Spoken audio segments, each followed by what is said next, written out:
Se você está estudando para o concurso de escrevente técnico judiciário do TJSP, mas não sabe como estudar as matérias de direito, esse vídeo é para você. Oi, se você ainda não me conhece, prazer, meu nome é Mariana Reis, eu sou escrevente técnico judiciário do Tribunal de Justiça do Estado de São Paulo há 3 anos e nas minhas redes sociais eu compartilho a minha experiência enquanto concursada com outros concurseiros. Se você caiu de paraquedas nesse vídeo, eu recomendo que você assista antes do meu vídeo anterior, em que eu conto para vocês qual foi o método de estudos que me aprovou em 100 dias no concurso de escrevente TJSP de 2021. Nesse vídeo eu vou contar para vocês como eu estudei especificamente as matérias do bloco de Direito. Pois bem, estou mostrando para vocês uma amostra do cronograma de 30 dias que vem no projeto TJ para Todos, um projeto em que eu disponibilizo materiais muito semelhantes aos que eu usei na minha preparação em 2021 para vocês por um preço muito acessível. Se você tem interesse em conhecer um pouco mais sobre esse projeto, deixei aqui na descrição do vídeo o link de aquisição e para você conferir as amostras. Aqui nessa amostra que eu estou mostrando, eu disponibilizei uma semana de estudos para vocês verem como é a carga de conteúdo a ser estudado e o planejamento dos estudos em si. Vamos ilustrar como seria um dia estudando direito comigo. Nesse cronograma, tanto na versão de 30 dias quanto na versão de 45 dias, você já tem as metas de leitura da lei seca bem delimitadas e aí tudo que você precisa fazer é segui-las. Abrindo aqui o nosso Vademecum, que é o material de lei seca do projeto TJ para Todos, a gente tem 2 versões.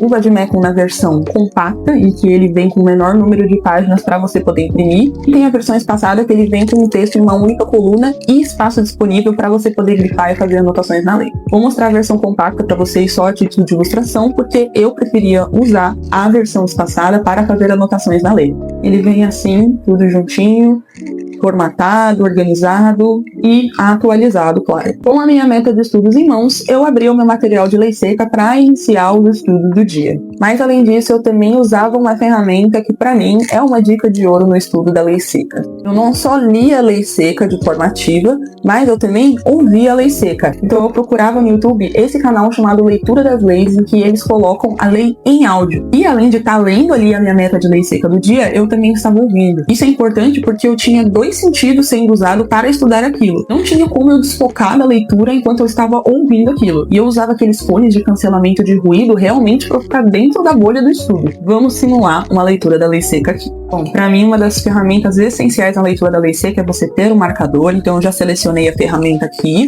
e aí a gente inicia a leitura. Artigo 251. Ao juiz incumbirá prover a regularidade do processo e manter a ordem no curso dos respectivos atos, podendo, para tal fim, requisitar a força pública. Nesse artigo, o que eu grifaria seria essa parte final. Podendo, para tal fim, requisitar a força pública. No Manual da Aprovação, que é um e-book bônus do projeto TJ para Todos, em que eu dou as minhas melhores dicas de estudo, eu listo para vocês quais são as expressões e os termos que merecem a sua atenção na leitura da lei seca. E aqui nesse artigo, a gente tem uma ênfase. Ele diz qual é a função do juiz no processo penal e ele enfatiza que, além de desempenhar essas funções, ele pode requisitar a força pública para garanti-las. Isso, na minha opinião, é um ponto importante a ser observado na leitura desse dispositivo. Vamos supor que numa alternativa esteja escrito quase que literalmente esse artigo, só que no final esteja escrito exceto a requisição de força pública. Para isso, você precisa lembrar que o juiz pode sim requisitar a força pública, e esse tipo de informação você só vai conseguir absorver lendo e relendo a lei seca e fazendo esses grifos inteligentes. Sigamos. O juiz não poderá exercer jurisdição nos processos em que, aqui nesse artigo 252, a gente vai ter listada as hipóteses de impedimento do juiz no processo penal. Se tiver funcionado seu cônjuge ou parente, consanguíneo ou afim, em linha reta ou colateral até o 3º grau, inclusive, como defensor ou advogado, órgão do Ministério Público, autoridade policial, auxiliar da justiça ou perito. Inciso 2º. Ele próprio houver desempenhado qualquer dessas funções ou servido como testemunha. Inciso 3º. Tiver funcionado como juiz de outra instância, pronunciando-se de fato do direito sobre a questão. Inciso 4º. Ele próprio ou seu cônjuge ou parente, consanguíneo ou afim, em linha reta ou colateral até o 3º grau, inclusive, for parte ou diretamente interessado no feito. Pois bem, vocês conseguiram entender o raciocínio dos grifos aqui nesse artigo? Primeiro, no caput, eu fiz esse grifo vermelho porque é muito importante que a gente entenda o comando judicial em sua literalidade. Quando o legislador pontua aqui que não poderá exercer, ele está colocando uma proibição. É uma proibição absoluta. E é importante que a gente lembre isso para que a banca não tente nos enganar colocando eventuais exceções. E aí, qual foi o esquema das cores aqui dos grifos? Em amarelo, eu grifei qual a figura que poderia gerar esse impedimento. Então, no inciso primeiro, a gente tem cônjuge ou parente do juiz. No inciso segundo, a gente tem o próprio juiz. No terceiro inciso, novamente, temos o próprio juiz. No quarto inciso, a gente tem o próprio juiz, seu cônjuge ou parente. E com a cor verde, a gente grifou qual a função desempenhada que poderia gerar esse impedimento. Então, no inciso primeiro, defensor ou advogado, órgão do Ministério Público, autoridade policial, auxiliar da justiça ou perito. No inciso segundo, qualquer dessas funções ou testemunha. Inciso terceiro, com o próprio juiz, que já está grifado. No inciso quarto, parte ou diretamente interessado no feito. Então, os grifos, eles têm uma função estratégica. Não é só você escolher uma cor qualquer e grifar qualquer trecho. Você está grifando estrategicamente. Quando você bate o olho nesse seu material de lei seca que você está usando para os estudos, você vai diretamente nas informações que são mais importantes para o seu estudo. Sigamos. E agora eu vou pular para o artigo 254, em que o Código Penal lista para a gente quais são as hipóteses de suspeição do juiz, para a gente fazer umas anotações legais desse material. Vamos lá. Artigo 254. O juiz dar-se-á por suspeito e, se não fizer, poderá ser recusado por qualquer das partes. Inciso 1º, se for amigo íntimo ou inimigo capital de qualquer deles. Inciso 2º, se ele, seu cônjuge, ascendente ou descendente estiver respondendo a processo por fato análogo, sobre cujo caráter criminoso haja controvérsia. Inciso 3º, se ele, seu cônjuge ou parente, consanguíneo ou afim, até o 3º grau inclusive, sustentar demanda ou responder a processo que tenha que ser julgado por qualquer das partes. Inciso 4º, se tiver aconselhado qualquer das partes.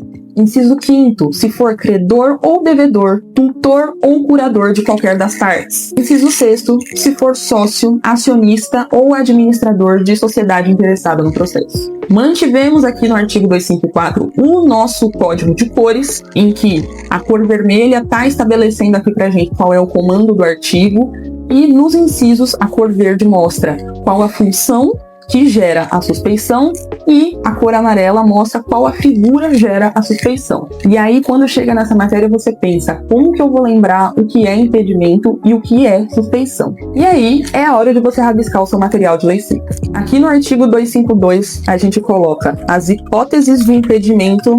E o que são essas hipóteses de impedimento? Elas têm um caráter objetivo, ou seja, dizem respeito à figura do juiz e não à pessoa do juiz. Em outras palavras, a gente está falando do juiz enquanto um profissional do direito e não enquanto uma pessoa. E aí é bom você anotar isso para que você lembre que quando você estiver vendo uma questão de impedimento ou de suspensão, todas aquelas alternativas que digam respeito à vida pessoal do juiz não dizem respeito a uma hipótese de impedimento. Então a gente poderia fazer essa anotação aqui no material. Por sua vez, quando a gente está falando das hipóteses de suspeição, aí sim a gente tem uma análise de caráter subjetivo, ou seja, a gente não está falando da figura do juiz, estamos falando da pessoa do juiz, sobre aspectos que digam respeito à sua vida pessoal, sobre amizade íntima ou inimizade capital, sobre responder a processo de fato análogo, sobre sustentar demanda ou responder a processo, sobre aconselhar, sobre ser credor, devedor, tutor ou curador, sobre ser sócio, acionista ou administrador de sociedade. Aí aqui a gente rabiscou o nosso material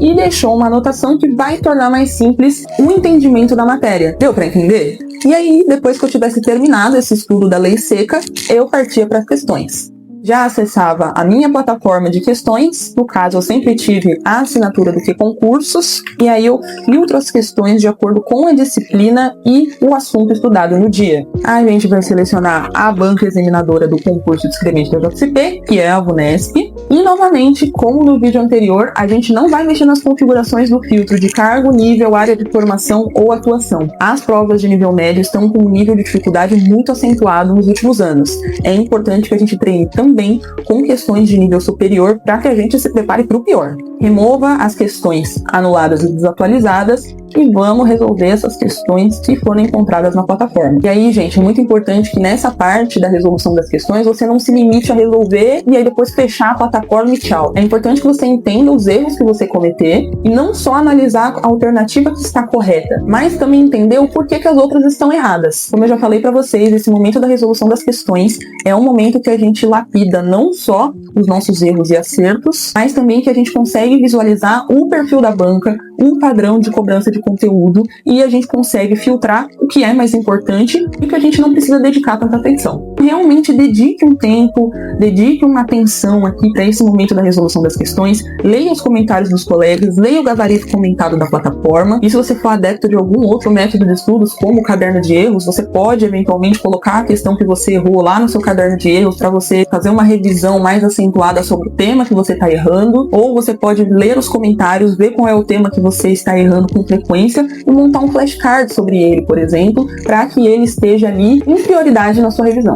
Foi assim que eu estudei as matérias de direito e, novamente, não tem segredo. Testa esse método de estudos aí e depois me conta se deu certo. E se você tem algum outro macete para compartilhar, deixa aqui nos comentários pra gente fazer crescer essa nossa comunidade de concurseiros. Se você gostou desse vídeo, deixa um like, se inscreva no canal e ativa o sininho para receber os próximos vídeos. Eu fico por aqui. Até o próximo vídeo.